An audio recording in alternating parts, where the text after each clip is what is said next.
Hello again, ladies and gentlemen. Welcome to the week 11 video for academic writing. Of course, this week, your most important task will be writing the rough draft of your term essay. All right, but I do want to continue to add to your skills and knowledge in this course. So I have included this supplementary lecture that hopefully can aid you in your writing tasks. Perhaps you can apply it during the writing of your rough draft, but more importantly, rather than burden you with having to think too much about all the writing you have to do, I think perhaps this is something you want to look for when you are editing each other's essays in the editing stage and also editing your own work as well. So it might be easier to apply at that point in time. So the skill is improving conciseness. So we want to look at the concept of conciseness. Okay, conciseness, or writing concisely, is something you can really improve the coherency of what you're writing, really allow you to express yourself clearly. All right. So the opposite of conciseness is wordiness. Okay, wordiness means you have too many words, and it's burying your ideas. It's not allowing your ideas to shine clearly. All right, so let's talk a little bit about how to improve conciseness if wordiness is a problem. All right, so to begin with, remember that, think about sentence structure. Okay, that's going to be at the heart of understanding this skill and concept, understanding sentence structure. So remember that the definition of a sentence is one grammatically complete thought. So you're taking one idea, and with the appropriate grammar and appropriate vocabulary, you're structuring that idea into a grammatically complete sentence that hopefully expresses the idea with enough depth, detail, information to appropriately communicate your ideas. All right, so now sometimes we might add too much detail. We might construct a sentence that's just too long, or uses too many adjectives, too many adverbs, too many phrases, too many clauses. All right, and if that's a problem and your sentence is confusing or unclear, then we might say that sentence is wordy. Okay, and if that is true, then what I want to discuss today can help you to improve the clarity or coherence of your communication in that sentence. All right, before I get into it a little bit more deeply, I do want to go over a helpful way of understanding sentence structure. Okay, as I said, a sentence is one grammatically complete thought. Okay, so you have to consider grammar, and you have to consider completeness. All right, how thorough, how full, how developed is your idea? Okay, and how much is necessary? So as always, consider what you're writing, why you're writing it, who you're writing it to. That can affect how much information is necessary in any given sentence, in any given writing. Okay, so it's not very black and white about what the correct answer is. So keep that in mind when thinking about this skill and concept, and perhaps when you're doing the exercise that's associated with this lecture. And think about that when you are editing your work and the work of your classmates in this term essay as well. All right? Because it's kind of relative about what you're writing, why you're writing, and who you're writing to. All right, now, in a sentence, there's kind of a good model to follow when you consider a sentence structure. And I like to call it the grammatical hierarchy of a sentence, right? A hierarchy is kind of a ranking organization, right? A vertical ranking organization. So when you think about a sentence, you have a main idea, and then you have extra details or extra information that can add depth or understanding or reason or condition or other kind of description or qualification to your idea. So as a writer, you need to consider what is the root, the essence of your main idea. And then how much should you decorate or describe that idea to make it full and complete, and of course, grammatical as well. So if you consider that and consider sentence structure in almost a philosophical way, right? Up at the top of a grammatical hierarchy of sentence structure is the main clause, okay? Now, some sentences are only one clause, one main clause. That would be a simple sentence.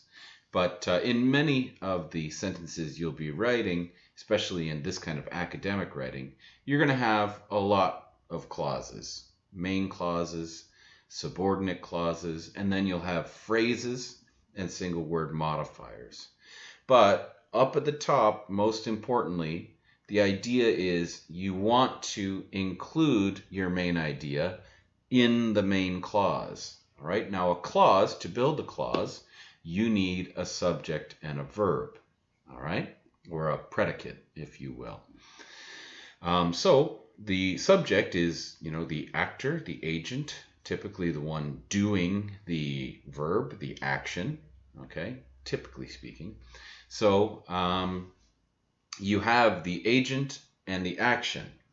Those are two very important content words in most sentences.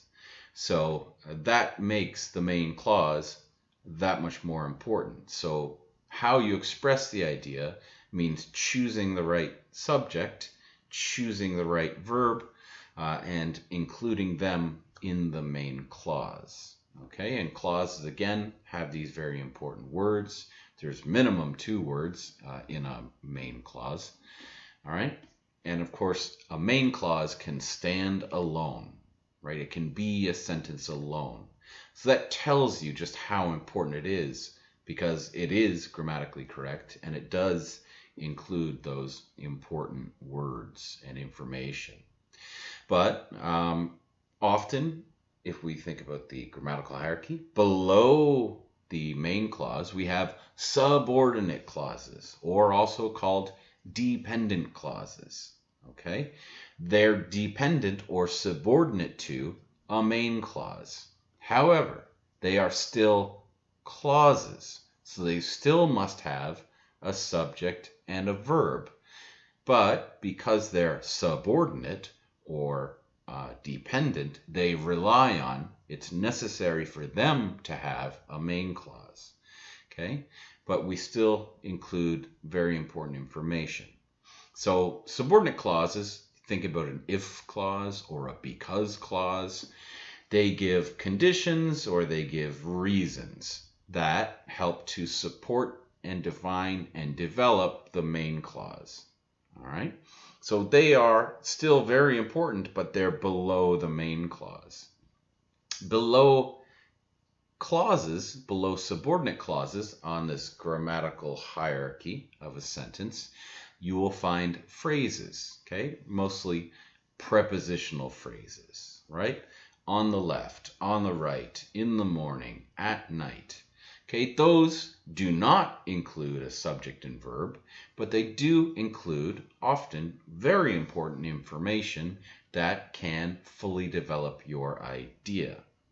All right, and then below that, on the bottom of the grammatical hierarchy of a sentence, you will find single word modifiers, adjectives, and adverbs. Okay, adverbs and intensifiers like very, or you might get descriptive words like angry, hungry, okay, those kinds of adjectives. So they obviously help to describe and define important information in your idea, or what you determine to be important information in how you fully and completely develop your idea in a sentence. So there's different ways to structure a sentence, right? We can use a simple single word modifier as an adjective, or if you want to give it a certain amount of impact, or maybe just your sentence flows better, you can actually emphasize the adjective value in a phrase by maybe making it a clause, right? Or a phrase, okay? So for example, you could have a simple main clause, right? The teacher is a bad person, okay? There you go. Simple, one clause, simple sentence, okay? But you may want to add a subordinate clause, okay? You might say the teacher who is sitting on the right is a bad person, okay? Now you're adding at relative clause, who is sitting on the right, okay? That's possible. It gives more information, if it's necessary, to your idea about the location of the teacher. Okay, and you can do that in a subordinate clause.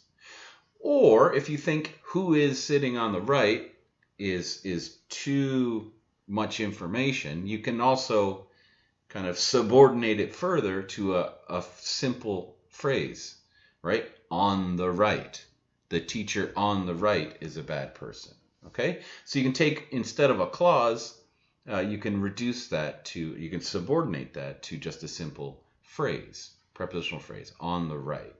And these kinds of decisions about how much emphasis we want to give to certain details in our ideas are very important in expressing our ideas clearly and therefore concisely. So how many words, how much information, and how you structure it is very important to writing effectively. So if you find you're using too many words, okay, if you read a sentence and it's just too long and it doesn't flow well, you should read it out loud if you want to test just how wordy your sentence is. And if you find you can't, really take one breath and read that sentence because it has so many clauses and phrases and modifiers, then you might have a wordy sentence and you might need to improve it. You can improve it by writing more concisely, and you can follow some of the advice or warnings that you might see in today's note and today's lecture.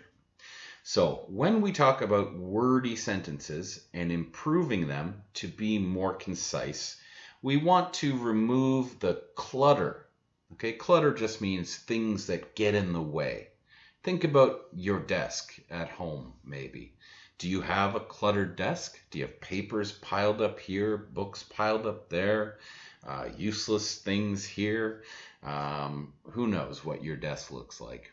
Okay, but oftentimes it's stuff that gets in the way. All right, so metaphorically, if your sentence is too wordy, you have too many words that get in the way, and they get in the way of a clear understanding of what your main idea is in that sentence. So, the things I want to discuss today are things that you can look at, you can identify within your sentences or your classmates' sentences to try to make the meaning, the main ideas of your sentences shine more clearly. Remove that clutter. Get rid of useless words or useless constructions or sentence structures. Okay? Now, I don't want you to confuse the idea of conciseness just to mean making shorter. Okay? You will make the sentence shorter, but that's not our goal. Our goal is still to have, a grammatically complete sentence, okay? Complete in its meaning too. So we do not want to lose the meaning of the sentence. We just want to be more efficient. So being concise is not just about being short because we want to be short. We don't want to lose any meaning, okay? So think about it as making your sentences more efficient. You're using less words to say the same thing, right? And also keep in mind that, not all ideas are the same. Therefore, not all sentences are the same. Some sentences can be quite short, should be quite short. Maybe they're more effective being simple sentences. But often, many ideas are complex and they need more complicated sentence structures with added detail to fully express what you mean. All right? So sentence length should reflect the thought that you're trying to express. Okay? So, again, what I want to discuss in the following, these are frequently seen in writing, and they're not necessarily incorrect. Okay? They can be quite successful aspects of writing, but it depends on what it is you're trying to say. So again, remember what you're writing, why you're writing, who you're writing to. However, if wordiness is truly a problem and your writing is difficult to read and it's difficult to find your main ideas, maybe you need to improve your conciseness. All right, so the first thing to look at on your in your notes here, number 1 says cut or shorten empty words or phrases or long wind-ups. Okay, a wind-up, if you don't know what that means, think about baseball, right? A pitcher has the ball, they're going to throw to the batter. We have all these motions, and then finally the pitch is thrown or delivered. Okay, all those separate motions are part of a pitcher's wind-up. Okay, so as a metaphor in writing, sometimes you get a long introduction before you get to the main clause. So if you have a sentence that is too wordy, maybe it's wordy because you have included a long wind-up or introduction. So I've included an example here, and this example is not wrong necessarily, okay? It depends on what you're writing and why you're writing it and your audience. Okay, so here's an example.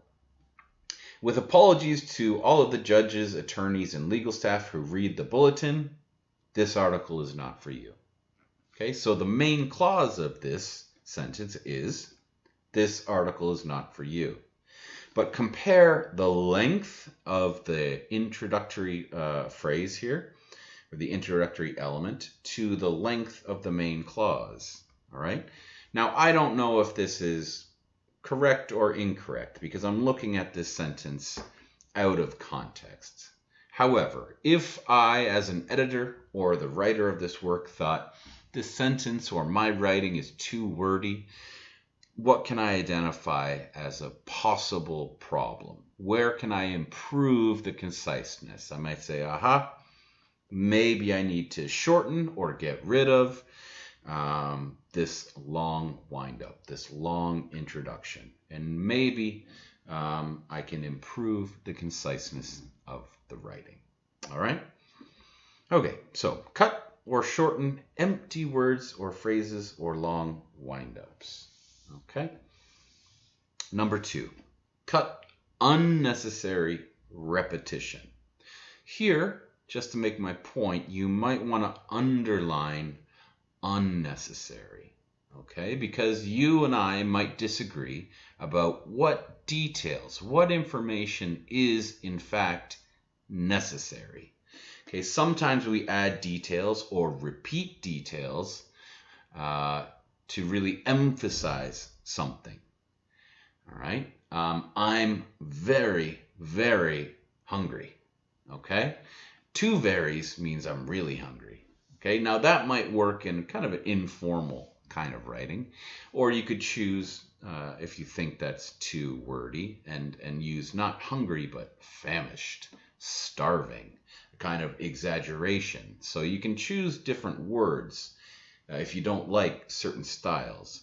But again, these are choices we make. However, if we find that a sentence is wordy, you can look for unnecessary repetition. All right, and only include the necessary repetition as you define it. So there's an example here, part of a sentence. Okay, it says, many young children are not old enough to. Okay, there's 3 elements in that sentence which all emphasize youth or being young. Okay, we have that single word modifier, young. We have that noun, children. Okay, and we have also the verb phrase here, are not old enough to. Okay, so all of them, young means young. What is the definition of a child? A young human. So young is included in that definition. And obviously are not old enough to means are too young. Okay? So again, we can judge that. And some of you might say, no. All of those are necessary to emphasize the youth, the youngness in this sentence. But some of you say, no, that is redundant. It is too repetitive. So again, if you think wordiness is a problem, look to cut unnecessary repetition. All right, number 3. It's somewhat similar, can be similar to number 2. And number 3 is to combine sentences. So look at your writing. Maybe you have too many simple sentences, or maybe your sentences are kind of repeating some information, and they could be combined. Okay, it's not that they always should be. All right, I want to warn you. However, if wordiness is a problem, perhaps this is a solution. So let's look at an example where we can effectively, generally speaking, combine sentences. All right, we have 2 sentences right next to each other. Sentence number 1, the students study English exhaustively. Period. They study English to succeed on the test. Okay, so 2 sentences, which perfectly grammatically correct. There's nothing wrong with these sentences. However, if I look at my writing overall and I think I need to be more concise, I need to cut down on some words here. How can I do that? This is an example that you can follow. You can easily combine these 2 sentences. Because if you look at the subject, it is the students, or they. Okay, that's the same subject. And we look at the verb. The verb is the same, study.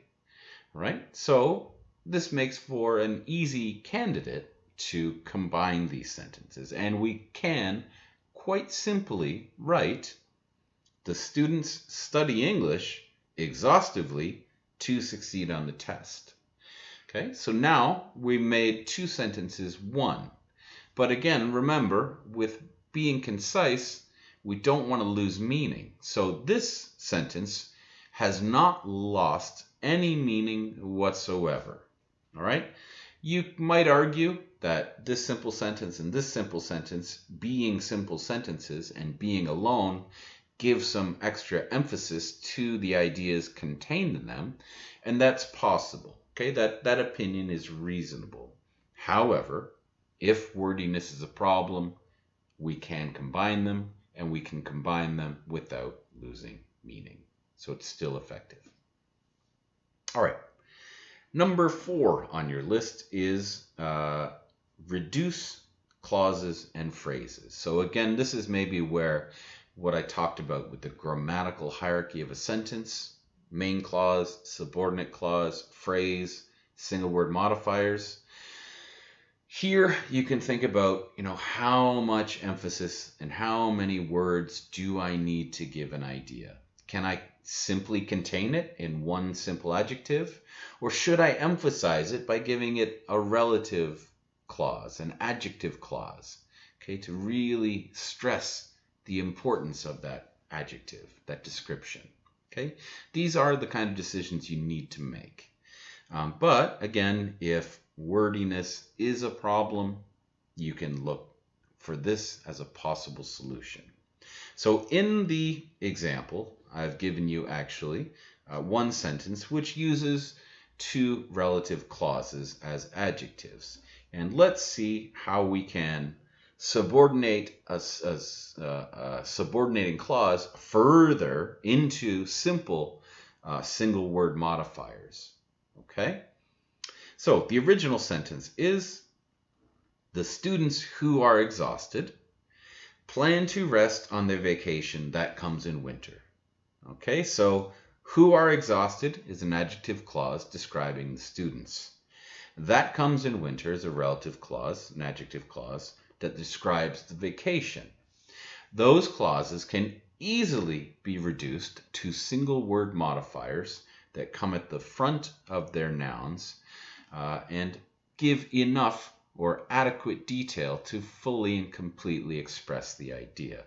So a more concise sentence will read, the exhausted students plan to rest on winter vacation.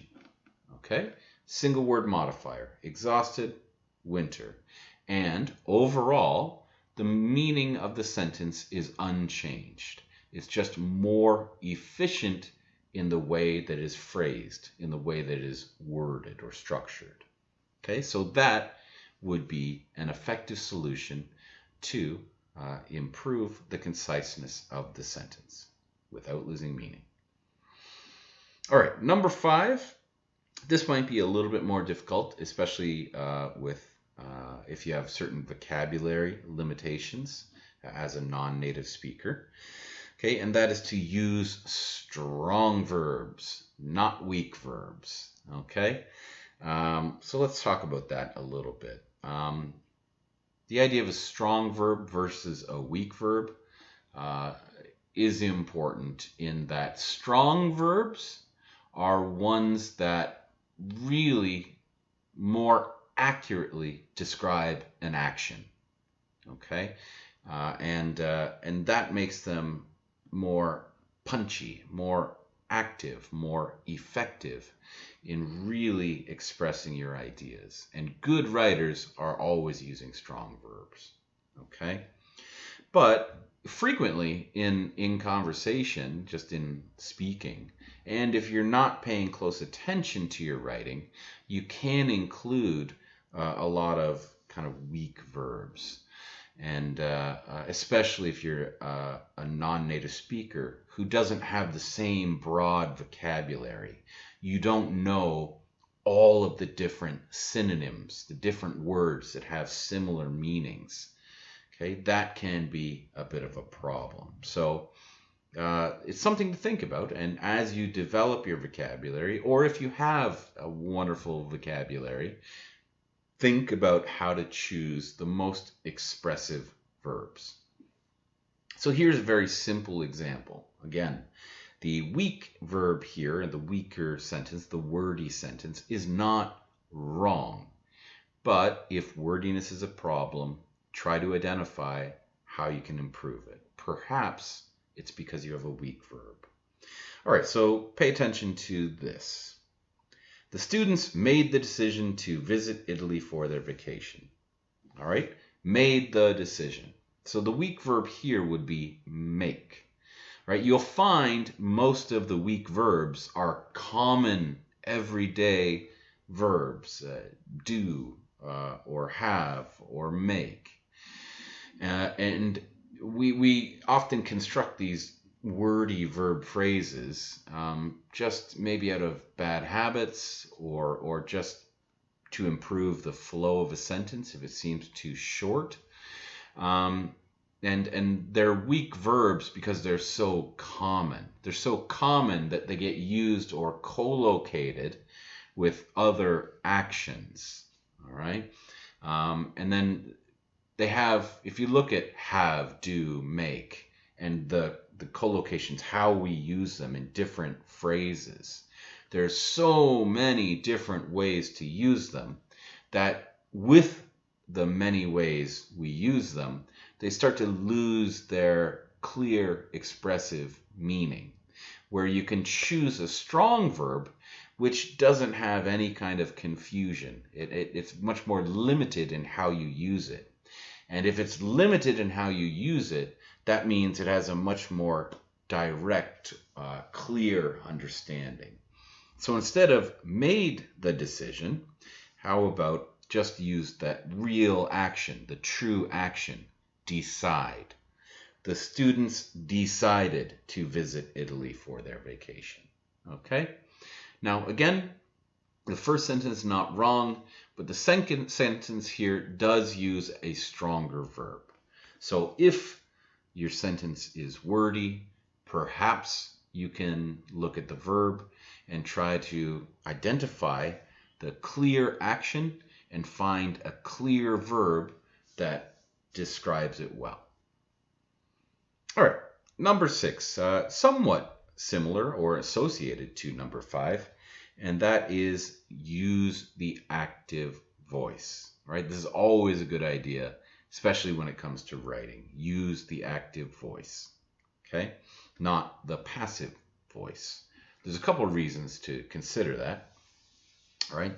But again, I'm not trying to say using the passive voice is wrong, or it's not always wrong. There are many, many, many good reasons to use the passive voice. But the general rule to follow is to use the passive voice when the actor, okay, the person or thing doing the action, is unknown or unimportant. And there are also other conventions or times where you should use the passive voice because that's what's expected. All right? It's convention. It's what's regularly or normally done. In writing law, typically we would use the passive voice. In writing rules, in writing about science, right? In science, you want to put attention on the kind of process rather than the scientists themselves. So you focus on focus your attention on that experiment or on the data. Okay, so often that would lead to passive structures. Okay, but generally speaking, use the active voice in your writing. Okay, don't hide the actor and don't bury the action because, well, let's look at the passive voice. The sentence here, going hiking at Mount Geary, or Geary Mountain, was decided as the best plan by the students. Okay, so here, when we use the passive voice, the subject is not the active subject. It's not the agent. It's not the thing or person who does the action. It is now the receiver. It gets the action passively. Okay, and then when we use the verb, you can see typically we're going to use the be verb plus the past participle. Okay, you can use other verbs like get as well as the verb there, but typically be plus the past participle. So already you're adding an extra word, okay, the be verb and the past participle. And we still don't know who's doing the action or what's doing the action. To include that, we have to include a prepositional phrase. Okay, in this case, by the students. The students are the actor here, but that's at the end of the sentence, and it's included in a prepositional phrase. Okay, so think about just the syntax, the order, the sequence of the sentence. We have the receiver, the action, and then the actor. So just comprehending or understanding passive sentence structure is more difficult for a reader than a simpler construction where you have actor, action. Okay, it's just that much easier to comprehend an active sentence, and obviously it uses less words. So therefore, the active voice is preferred. All right, the last thing to look at here when we want to look at improving the conciseness of our sentence structures is to eliminate expletive constructions. All right, this might sound like an obscure word for you. It is. If you look up expletive in your dictionaries, you're probably going to get the wrong word as your number one definition of the word. Okay, it'll probably tell you expletive, noun, meaning a bad word, a swear word, a curse word, a pejorative, a yok in Korean. Okay, that is not what we're talking about. Weirdly, if you look at the history of the word expletive in English, the idea that expletive means a bad word, a swear word, that's a kind of a modern invention that goes back to Richard Nixon, a terrible American president who lost his job in the 70s, or he quit his job in the 70s. And just a side note here, when they were investigating this president, Richard Nixon, for his crimes, there were some tapes. He was recorded. His speech was recorded in the Oval Office. And because he was just speaking informally to his aides, his government officials, he used a lot of bad words. So when the newspapers and television had to report on this, they could not include those bad words for the public. All right. So they would take the bad word and they would put parentheses or brackets, the round brackets, and say expletive. And then the reader would know, or the viewer would know, that this was a bad word. Okay. So from then on, expletive took on this meaning of bad word. Okay. Don't use expletives in my classroom. Okay. Don't use bad words. But this is not what we're talking about here. Okay. We're talking about sentence structure. And expletive, if you study the history of this word, comes from the Latin explere, and it means to fill. All right. So an expletive construction is a kind of filler, a stand-in. All right. It's kind of posing in a place of a true subject and a true verb. So an example of an expletive construction are it is, it was, there is, there was. All right. Very common in English sentence structure. Again, nothing I'm talking about here is uncommon or incorrect. However, just to emphasize, when wordiness is a problem, try to identify what is causing that wordiness. And perhaps one of the problems is that you used an expletive construction. So for example, if you look at the sentence I've included in the notes, there were many students who did not agree that this was the best idea. Okay, so there were. That is your expletive construction. And you can see how the expletive construction uses the subject there and the verb were, okay, to form the main clause. But the real true idea is now contained in a relative clause, okay? Who did not agree? And then that's included with many students. So think about that. Is that expletive construction necessary? Okay, maybe you want to slow down the pace of your ideas. Maybe you need that longer sentence just to help the flow of what you're writing. Okay, there are a variety of reasons to consider, right? And again, it's not wrong, but if it's, think about it, is it necessary in your writing in that specific context, right?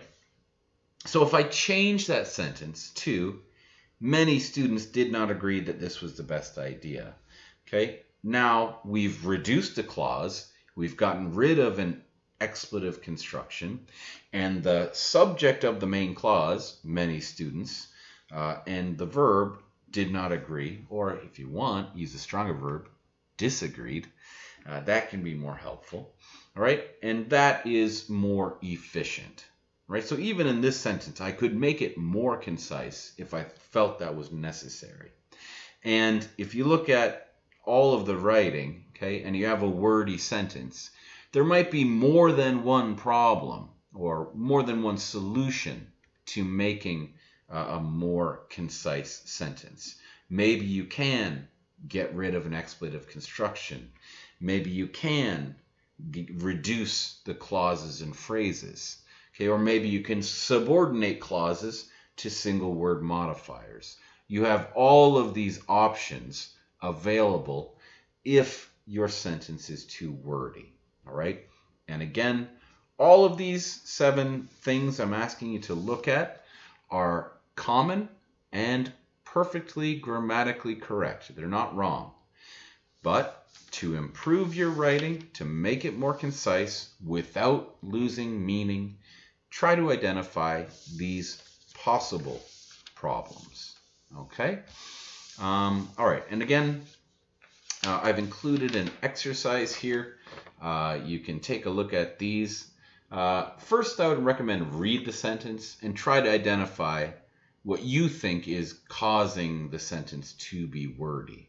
And then try rewriting it by improving the sentence structure or getting rid of unnecessary repetition, reducing clauses and phrases, using the strong verb, using the active voice, or eliminating expletive constructions, or some combination of all of those things. All right?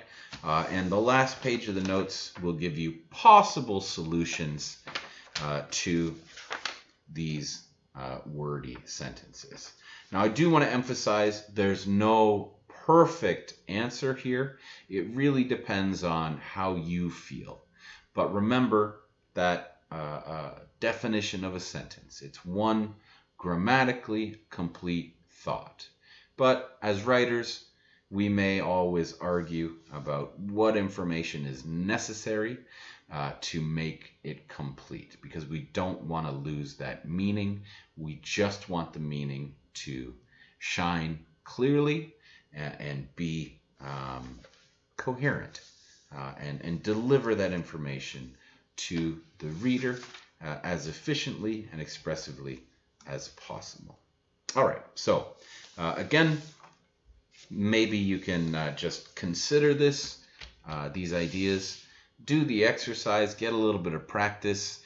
I don't want you to worry too much about this while you're actually writing the rough draft. Don't stress about your wordiness. Just write the rough draft.